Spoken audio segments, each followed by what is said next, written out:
వస్తువుల రవాణా వ్యయాన్ని తగ్గించి వ్యాపార లావాదేవీలను వేగవంతం చేయడమే లక్ష్యంగా ఆంధ్రప్రదేశ్ ప్రభుత్వం మల్టీ మోడల్ లాజిస్టిక్ పార్కులను ఏర్పాటు చేస్తుంది.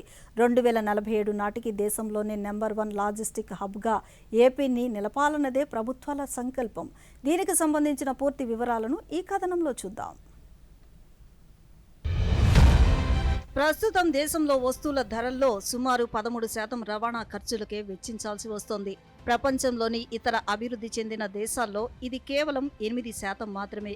ఈ వ్యత్యాసాన్ని తగ్గించి రవాణా ఖర్చులను ఆదా చేసేందుకు ప్రభుత్వం మల్టీ మోడల్ లాజిస్టిక్స్ పార్కులను నిర్మిస్తోంది. ఇందులో గోదాములు, శీతల గిడ్డంగులు, ఎగుమతి దిగుమతి అనుమతుల కార్యాలయాలు ఒకే చోట ఉంటాయి.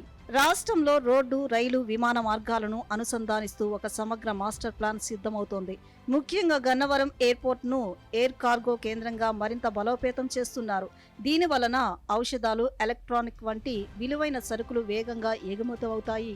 రవాణా వ్యయాలను తగ్గించి రాష్ట్రాన్ని లాజిస్టిక్ హబ్లుగా మార్చడమే లక్ష్యమని ఈ లాజిస్టిక్స్ కార్పొరేషన్ ద్వారా ఆంధ్రప్రదేశ్తో పాటు ఇతర రాష్ట్రాల సరుకు రవాణా కూడా సులభతరం అవుతుందని రాష్ట్ర పరిశ్రమల శాఖ కార్యదర్శి ఎన్ యువరాజ్ తెలిపారు. మెయిన్గా port, railway plus road transport plus airport plus inland water ways, ఈ 5 కూడా మన రాష్ట్రంలో ఉన్నాయి. సో ఈ 5 మీరు కూడా మనము వర్కౌట్ చేసి ఈ పర్టికులర్గా ఈ లాజిస్టిక్ ఇన్ఫ్రాస్ట్రక్చర్ ఎలా పెంచాలని చూస్తున్నాము. లాజిస్టిక్ అనేది మన అందరికీ తెలుసు, it involves warehousing, it involves cold storage, it involves multi modal logistic park, అది కాకుండా మనకు ఇన్లాండ్ పోర్ట్ అన్ని కలిపి వస్తున్నాయి.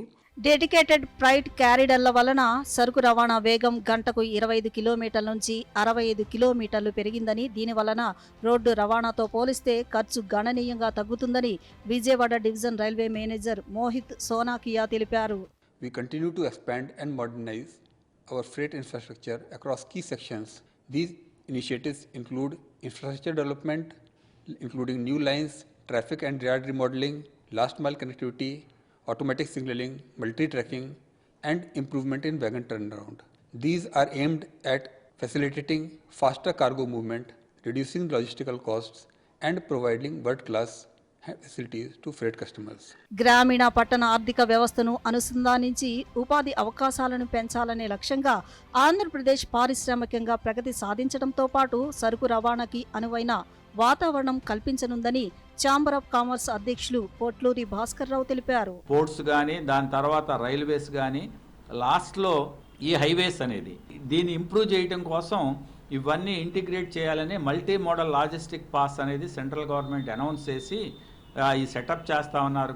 ఇది ప్రధానమంత్రి ఆత్మనిర్భర్ భారత్ లక్ష్యాన్ని సాకారం చేయడంలో కీలక పాత్ర పోషించడంలో మల్టీ మోడల్ లాజిస్టిక్స్ పార్కులు సహాయపడతాయి. అంతేకాకుండా పర్యావరణ హిత విధానాలు, డిజిటలైజేషన్తో ఆంధ్రప్రదేశ్ లాజిస్టిక్ రంగంలో కొత్త చరిత్ర సృష్టించేందుకు సిద్ధమవుతోంది.